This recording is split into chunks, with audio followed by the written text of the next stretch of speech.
On a golden spring day, a young girl named Alice was sitting by the river listening to her sisters read aloud from a history book. At least that's what Alice was supposed to be doing. Instead, she was playing with Dina, her cat, which was more fun. "I wish you could talk back to me, Dina," she said. "I'm sure you would have many interesting things to say." The sun was so bright and the air was so warm that Alice was soon daydreaming. Slowly her head began to nod. She snapped to attention, however, when a large white rabbit went dashing by. Strangely, he was wearing a waistcoat, a bow tie, and carrying a huge pocket watch. Even more strangely, he was talking to himself. I'm late, for a very important date." The white rabbit muttered as he went along. In a flash, Alice was on her feet chasing after him.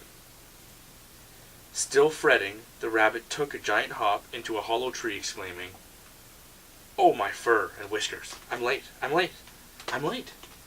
Alice thought that he might be late for a party, so she followed him into the tree. Suddenly, Alice stumbled, then tumbled, head over heels into a deep hole. After a while, instead of falling faster, she began falling slower, until she was floating more than falling. Alice landed gently, just in time to see the rabbit's white puff of tail disappear behind a tiny door. She said she was too big to follow the white rabbit. Alice wandered off by herself. Alice soon discovered that she had entered a strange, wondrous land. It was full of the oddest creatures she had ever seen. There were talking birds and walking fish. There were also Chestershire cat, with the widest of grins, who kept appearing and disappearing, and sometimes only the cat's grin could be seen. Alice thought the creatures all seemed quite at home in this topsy-turvy wonderland. She hoped one of them could help her find the white rabbit, but they were no help at all. Alice walked through a forest and came across a pair of roly-poly twins. Their names were Tweedledee and Tweedledum. She greeted them. "When first meeting someone, you should shake hands, and state your name and your business," said Tweedledum, grabbing Alice's hand. "That's manners," said Tweedledee, grabbing her other hand. With that, the tubby twins danced Alice around and swept her off her feet, but they were so rough that they flipped her over and knocked her onto her back. Alice was not amused. "Talk about manners," Alice exclaimed, as she picked herself up and brushed herself off. "If you must know, my name is Alice, and I'm following the white rabbit. I'm very sorry, but I must go." Despite the twins' protests, Alice went on her way. Soon she came to an unusual garden. Flitting about were bread and butterflies, and a rocking horsefly, and Alice discovered that the flowers of Wonderland could speak. "What kind of flower are you?" a big rose asked her. "Oh, I'm not any kind of flower," Alice replied. "No fragrance?" the daisy said, sniffing Alice's hair. "But I'm not a flower," Alice repeated. "Just as I suspected," the rose cried. "She's nothing but a common weed." "Leave!" shouted all the other flowers. "We don't want you in our lovely garden." Alice was forced to run away. Near the garden, Alice saw a familiar grin up in the tree. It was Chestershire cat. When the rest of him appeared, Alice said, "Have you seen the white rabbit?"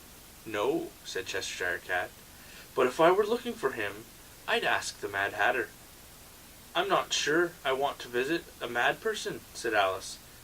"You can avoid it," said the cat. "Mostly everyone there is mad." And what with that, the cat began to disappear. When the cat had completely disappeared, Alice realized that he hadn't told her how to find the Mad Hatter. As she wandered, she saw two road signs pointing in the same direction. One read Mad Hatter, and the other read March Hare. Alice still had no wish to meet a Mad Hatter, but she stopped at the March Hare and thought he might know the mysterious white rabbit too. Alice followed the signs to a clearing in the woods, where the Mad Hatter had given a tea party. "No room!" the Mad Hatter howled at Alice as she plopped down in one of the many chairs around the table. "But there's plenty of room," Alice protested. "Perhaps," the March Hare admitted, "but it's very rude to sit down without first being invited." The Hatter and the Hare proceeded to make Alice feel quite unwelcome. They not only refused to give her any tea, but it was clear that they had no intention of helping her find the White Rabbit. So once again, Alice set off on her own. Alice soon came across one of the strangest creatures she'd met in the very strange land she was in, the Queen of Hearts. Though the queen was dressed like an ordinary queen in an ordinary deck of cards, she was most regal, and she ordered her subjects around. The queen was playing the most odd game of croquet. The wickets were cards, and the balls were hedgehogs, and the mallets were flamingos. When a queen invited Alice to play, she thought it might be fun, but it wasn't. Alice's flamingo refused to cooperate, and the queen turned out to be a terrible sport. "Off with his head!" she cried, the minute anyone displeased her.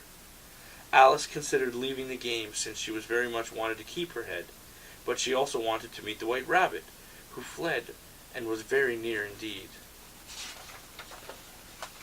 As it turned out, Alice did see the White Rabbit. He was working for the Queen. Alice was just about to introduce herself to him when Cheshire Cat made another one of his unannounced appearances. Alice watched in horror as the mischievous cat ripped up the Queen and prompted a disappearance. And when the Queen turned around and accusing eyes were on Alice, crying, "Off with her head!" Alice decided it was time for her to disappear too. Without so much as a hello or goodbye, the White Rabbit, Alice took off into the woods. Faster and faster she ran until she tripped headlong over a root for most of herself, bound whirling through time and space. "Please wake up, Alice," she heard a soft voice say. Alice awoke with a start, back to the river bank.